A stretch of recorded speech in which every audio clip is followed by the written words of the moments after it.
Paragraph tags, the default is 12-point Times New Roman font.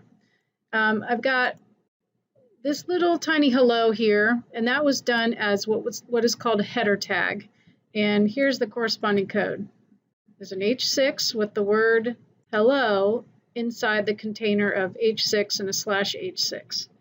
Then I have the word goodbye. Notice the placement of it is in the middle of the page, and it's larger.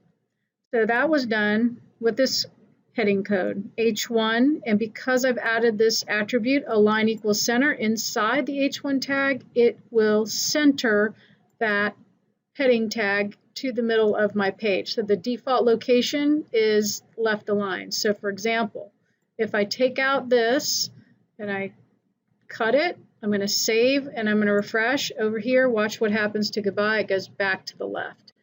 So header tags range in size from 1 to 6. 1 is the largest and 6 is the smallest.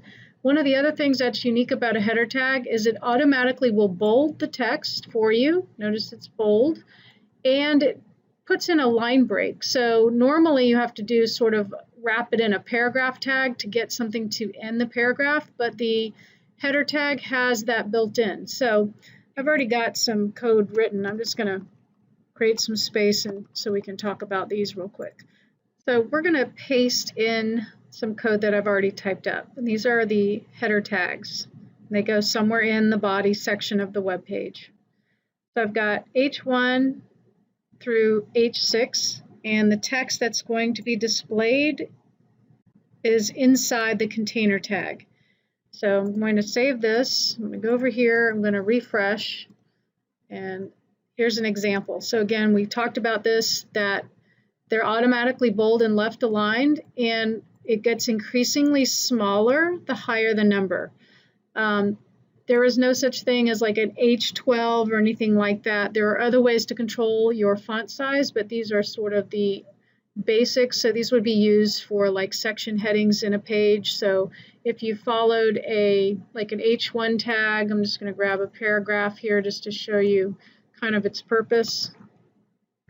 So like after the H1 tag, you can start like a paragraph, and then once you save it and refresh, you can see it's like a paragraph heading, and then here's the paragraph.